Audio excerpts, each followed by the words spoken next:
to talk about. Let's see. Can I reverse the screen here? Yes, we're wearing our Okay, no. Put the microphone on. Good. This one? This is crazy. Okay, we're going to watch trace effects here. Oh, here we go. I found the reverse. See, that one should reverse. Yes, that reverses. Okay. Trace effects is EV classic creating step. a computer game. Deborah Healey is talking. The idea that you would, the idea from someone higher up was that people, the teenagers would play this game. And in chapter 1 they'd be beginners, and by chapter 7 they'd be advanced. Miracle game. And of course the English language teachers are going, say what? Yeah, because no. But no, so I mean, So I adopted that. The first thing I did was call my dear friend and co-partner in crime, Dr. Deborah Healey, and say, Deborah, I have this game, and there's no game. I'm going to have to fire my team and start from basically from the characters. They managed to get the characters, but they didn't understand the concept of what is a game and how do you engage teenagers in the game. And the thing is, you have to have challenges. There has to be gamification. There have to be a risk of failure. And you have to have a reason for them to play. What about gamification? It has to be a game. A game. A solid game that you want to complete and go through. So we started from zero, just the characters, and we went from there. I don't know if we have time. We'll come back to the trailer if It's we only have 2 time. minutes. No, we'll come back. We have time. Come back to it. So the questions were engage younger audiences, foster positive vision, practice American English, and learn about the United States. And now these are key themes from the State Department. So what are some of our larger objectives that we have? Why is the State Department involved with education at all? And especially in the English language programs. And these are some of our main themes that we are working on. Empowering women, community activism, environmental conservation, science, innovation, entrepreneurship, conflict resolution. Those among the many. And we talk about things like mutual understanding and fostering a positive vision and providing opportunities for people to study the United States. But these were really near and dear to our hearts. And we said, we don't want to lecture the users of the game. We don't want them to read something and take a multiple choice quiz about this. We want them to discover and help people. So it's a very competitive game. But you don't win it by running over people in a taxi or blowing things up or shooting people. But it's competitive. Make no qualms about it. It's competitive. So to compete, you communicate, collaborate, cooperate. And that's how you win the game. You get points. Yeah, and a lot of it is there's the game that you can play chapter 1 online, but if you want the full game, we'll talk at the end about how you can get the full game. But with the game comes a teacher's manual that is fabulous in terms of how to exploit basically every piece of the game, every milestone in each of these 7 chapters. There are 3 to 5 milestones, and it talks about now, if you're here, here's what else you can do with it. And then it also has the thing that I love. At the end of each chapter, the users can get a graphic novel for that chapter. As a teacher, of course, you have the graphic novel. Please, the graphic novel is after the fact. Because we want the kids that play the game to fail as they learn. Like in any video game. Well, it's a game. If they know the answers because they've read the graphic novel. But I love it because, as teachers, we often try to do it ourselves. We say, oh, I'm going to make this lovely thing. And it's sort of nice. But this was designed, like the game was designed by game designers. The graphic novel was done by a graphic novelist, and it is drop-dead gorgeous. I mean, as far as I'm concerned, it is a beautiful graphic novel where instead of looking at it and going, nice effort, teacher, you read it, it's a graphic novel. So you have that, and that there are games within the game that are not the game itself, but you can click on a tab and you get to the games. There's supplemental material for the teacher. There's just a pile of stuff that goes with this one One more point about the extremely special teacher's manual is I had no fewer than, I don't forget the number, let's say 5 of the authors. I think that's pretty close to accurate. 5 of the authors of the TESOL technology standards were being written at the same time. And the authors took part in the development of the game. Yeah. Deborah's So one of the yeah, we had a authors. couple of the tech standards authors as the people writing the script. We had people who had been involved in writing the tech standards, also peripherally involved in the teacher's manual. So you have a lot of, real knowledge and pedagogy. Because this was not going to be a game that you play it and it's sort of fun. Yeah, it is. It is fun. But we want it to be a vehicle for English learning in the classroom and outside. So it's not like, oh, go play the game, kids, have a good time, which we know is not a good use of technology. Best use of technology is they do something, you reinforce it, you expand it in the classroom, and so this is designed to do that. Well, there's also a DVD-based video that you can use to, the way that I like it is students have played the game. As the teacher, you want to show this one clip. The video lets you jump to the clip rather than having to play the game to get to the clip. You're there at the clip. So anyway. So the Trace Effects, in effect, was a game developed for teachers for teaching. Kind of hidden as a game for students just to play. I mean, students, you can put, I've seen 5-year-olds on this take off on their own without adult supervision, to use the game. But it really is, I think, hundreds of hours of support material for any classroom. Hundreds of hours in the hands of an experienced educator. And even a less experienced, when the teacher's manual is really good. So really good stuff. So there are games within the game, so you can play Word Soup, also known as Boggle. Phrases in Space, Phrases in Space is like that. Wheel of Fortune. Wheel of Fortune. So I mean, it has games within the game. So Word Soup, and then there are also in each chapter another tab, not the game itself. Another tab are these language practice exercises pulled out of the game, so that if you have played the game, you get more points, because everything's got points on it. You get more points if you do the language practice. If you do the language practice and you play the game, you'll end up getting more points because you'll know the better answers. So it was designed to work back and forth.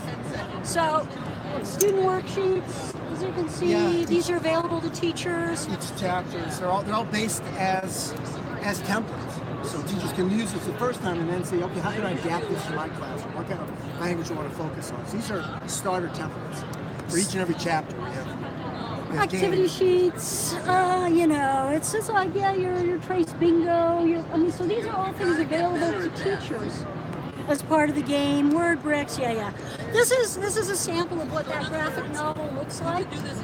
You look at it, you say, it's a graphic novel.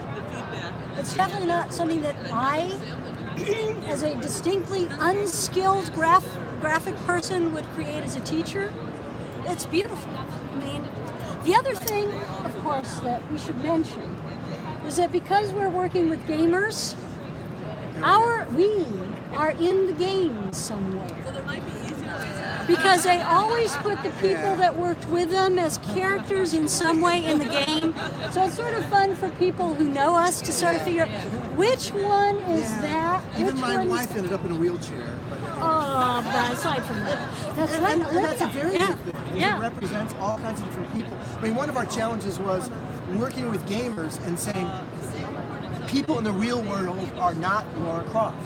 We refuse to have Lara Croft in our game. We want people of all shapes, sizes, racial backgrounds. And if you're not familiar, with the Lara Croft character, this is the bosomy, low cleavage, high, slit cartoon, the character in video games. That type of character. We did thousands of graphics and each line of the dialogue. I mean, we had to. We had to go through everything. So this is a sample of the worksheet. What you can do with it. Fill in the blanks. Teacher's manual, as I was saying, comprehensive, tons of stuff. Wonderful thing. It gives you sort of the rationale, some ideas of things to do. And then, why do we want to teach with trace? Well, it's really experiential learning. You're not sitting there with the textbook trying to make your little dialogue. I tell people, you know, with every language I learned the where is the library dialogue. But I was so excited. I was in Chile, and I was going to do a presentation in the library. I said, oh, I can use my where is the library line in Spanish. I was so excited. The game start that I deleted had exactly that conversation, by the way. I deleted the whole thing. Please, no. So, but it is, you are there instead of, let's talk about this. So, let's show a little bit of the game, and then we'll get to the tips. So, this is the game on the CD. We really encourage people to do it chapter by chapter. So with chapter 1, and it's designed to be this size so it would fit on older computers. Sorry, it just doesn't get bigger. Oh, and we don't have the audio. We do. You can sort of hear it. Let me see if I can make this louder. Louder. I'm not sure what's coming out of. Welcome. Oh, sorry, wrong thing. Let me do it again. Output volume. Output. Live chat. Okay, no, this is Apple TV. What do you think the output is? No, cancel. I don't know. Oh, shoot. We don't want it. Anyway. Oh, shoot. I'm sorry. I just blew it. Maybe we unplug the headphones. Oh, here it is. I don't hear it. This is plugged in too. Yeah, I just don't hear it. Yeah. Okay, let me tell you what happens. No, never mind. We'll just tell you because we're out of time. We don't have enough time to hear. So let me go back. And so what you see, this is the backstory. Every chapter starts with a little video that tells you about the backstory. The backstory is Trace is a student in the future. He, being a first-year student, is getting a tour of the university, and they're showing their science lab where they're working on time travel. And being a young man, of course, he steps on the time machine and is sent back to the present day. And so you have this character who sees him, and he says, "Oh no, this is a space alien," but. So here you see, so Trace wakes up now, here and now. And, and he's clueless as to what happened, but you see language like that, dude, you're from the future. Yes, that's like him. Oh, but we can't do both of them. No, we'll go there, but you have sound. I'll get there. So you see they've got this little backstory that leads in every chapter that says here's how we situate you. And what Trace has to do something in each of the 7 chapters to be able to get closer to going home. Of course, he thinks he only needs to do one thing to go home because he only knows one thing at a time. So he learns that he needs to find someone called Emma Fields in the first chapter. But the first chapter is set on a U.S. university. So you're seeing university life. The second chapter is in Kansas at a farmer's market and a high school in Kansas. Third chapter moves to New Orleans. Oh, it's a fabulous chapter. I mean, and it's beautiful. I mean, you see this look of New Orleans, this feeling of New Orleans. The fourth chapter is in the Grand Canyon with George running water and environmental degradation. The fifth chapter is in New York City. Sixth chapter is in San Francisco. Well, San Francisco. And seventh chapter in D.C. So in each chapter, you see this microcosm of the United States. So what was really cool about working with the gamers, we're in Kansas, right? So they use the U.S. Census to figure out what do characters in Kansas look like ethnically, racially, etc. And so we said, okay, we need a few more people than white people in Kansas, so let's try to add a little bit there. But in the others, it didn't matter. New York, yes, down in New Orleans, all of these places are really multi-ethnic places. And it shows the United States as what it is. I mean, it's not just white people. And incidentally, throughout, we have the strongest characters somehow are almost all women. Yeah. Somehow. I wonder how that happened. It's kind of like real life, you know? Yeah. A little bit like Yeah, real so life. we have Trace, who's largely clueless but well-meaning, who's our central character. And it really had to be a male figure because this is a global audience. And if it's going out to people in the Middle East, you really can't have this young woman as this Originally, there character. was a dog that wasn't going to go either. Yeah, the dog is gone. But but by making Trace sort of the clueless guy who gets a lot of help from all of the strong women around him, we figured It's a little fluid too. he's okay. He gets better by the end. But so you get this balance.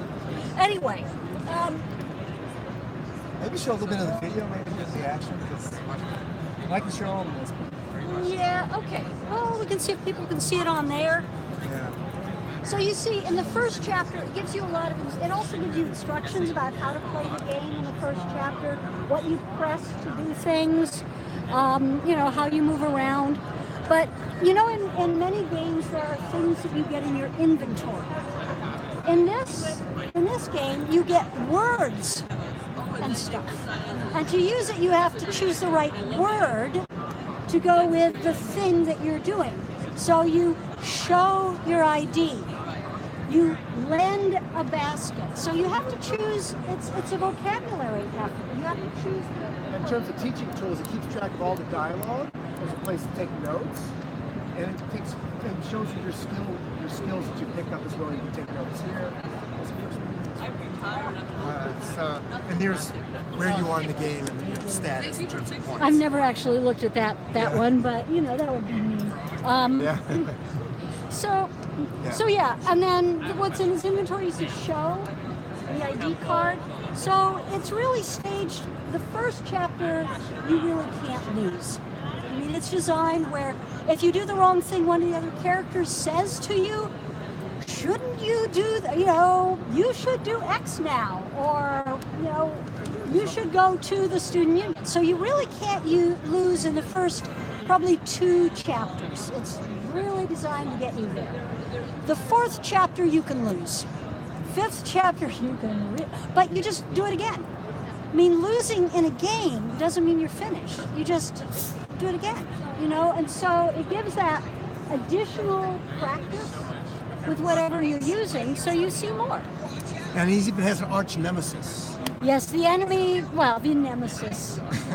He's afraid of UFOs and space aliens, and of course, Trace, he sees fall from the sky.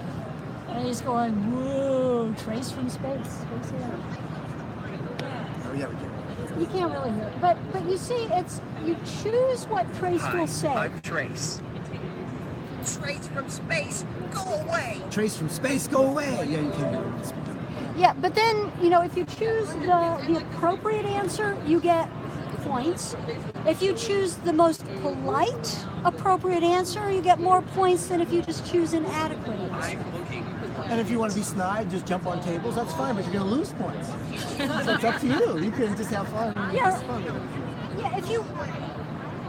If you walk away rudely, you lose points. I mean, I'm sorry, you don't do that to people. So it's really designed for that. Think of it as a middle school, high school population as the core, international student population as the initial target. And being polite is not always one of their strong suits, so we do push this. And the whole point structure is explained in the teacher's manual, so you know exactly what the rationale was. So that gives you the Department of State website. Let me also share with you. Oh, we can't hear it. They can see it. I can show it from here. I don't know. They can't see it. So there's Trace. Oh, when you finish a chapter, you can print a certificate. So we have all these features that. Yes, it's on the CD. If you're outside the U.S., you get it from the CD. If you are in the U.S., you go to my website and you download stuff. because this is U.S. Department of State, they aren't allowed by law to give things away to U.S. people.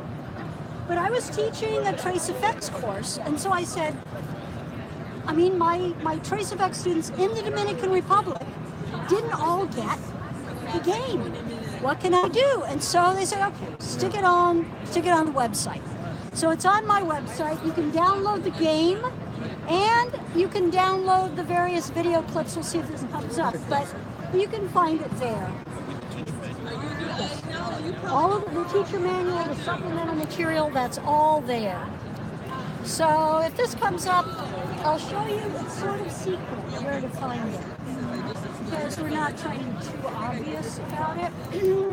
But yeah, so here, if you go to, let me get rid of that, so I'll show you how to get there. If you go to my website, down in here it says, if you need a copy of the version in the US, click this page, and this page gives you how to download the game, how to get the video files, because there are video files and YouTube playlists for the videos that go with this case, as well as the teacher's manual, the extension activities, the graphic novels, and everything else. So you didn't hear it from us. Can you go back to the address? Yeah. Does it work on a smartphone? No, the game does not work on a smartphone. There's an app if you go to AmericanEnglish.state.gov, which is on your book. And it'll play just some of the language it's used in the U.S. That's It's not the the government regulations. I guess it's funded for overseas people. English language department, because I'm from Russia and I'm a great friend of the English language department. Okay. American embassy. Well, anyway, how are you doing? I'm good. What were we watching just now? Trace effects presentation about the video game to teach English. All right. Yeah. Thank you very much. Yeah. We're at TESOL Chicago, and I don't know how to stop this. Now that can be and should be copied and shared with your colleagues in Russia. Maybe It it's should be. round It should be. The problem is the distribution in the United States. That's why I have to go to the site. Schools, Because it and says you're live a lot of now. your colleagues We're already still know going, about it. 29 minutes. Because we started distributing in Russia about 6 years ago. First time I've used this So a version. lot of your colleagues know about it. Okay, I'm trying to figure out how to shut this off. No, but if you don't know how to do it, then you should. Maybe. No directions needed. X. Give it to X. me. Ah. Just for you to see how it works. Okay. Yeah. Yes. Okay, we figured it out. We want to stop streaming. Bye-bye. That's the student installation. From TESOL Chicago, what's the date? March 29th. March 29th, 2019. We've been talking to Deborah Healey and Rick Rosenthal. Okay, bye-bye.